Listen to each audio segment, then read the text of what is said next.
what I'm going to do is try to turn this bread. Turn the flame off so I can pick it up. Let me see, another towel.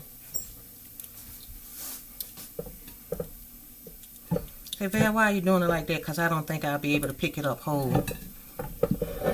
So what I'm going to do is flip it.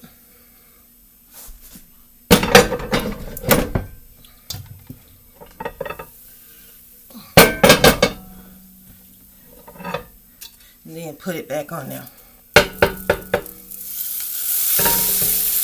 Like that.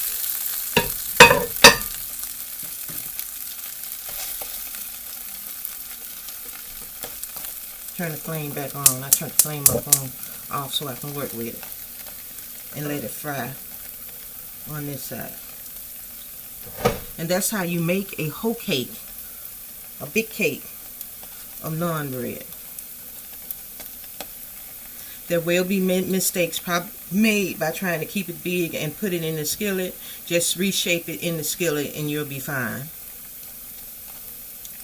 Now, if you have, like I said, if you have problems with that, what you can do is put your oil in your skillet and just put the flakes in the skillet and then spread it out and shape it, and then you'll have the same effect on the bottom of it because it's already in the skillet once it starts to fry, and then it'll stick to the bread. I have done it that way.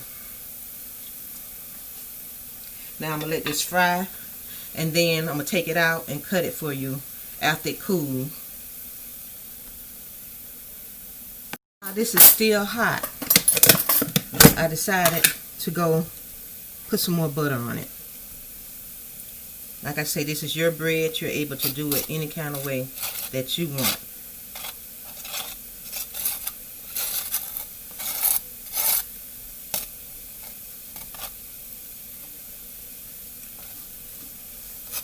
And it's still cooking while I'm doing this. So this will melt right into the bread.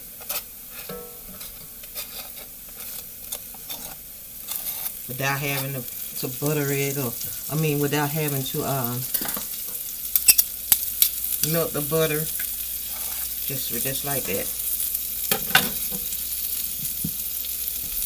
Since he wasn't doing it too good with the knife, I transferred it to a spoon.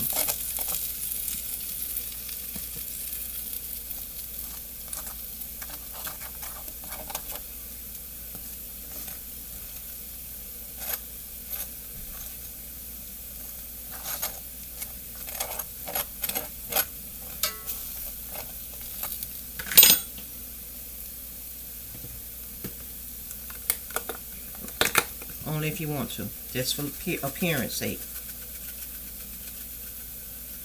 Do it that way, and it's done.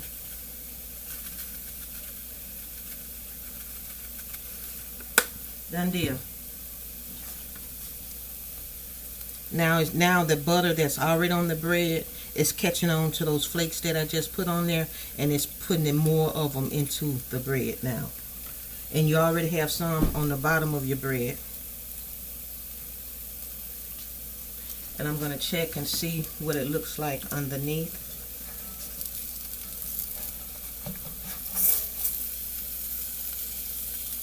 It's a done deal. Now I just have to take it out and let it cool.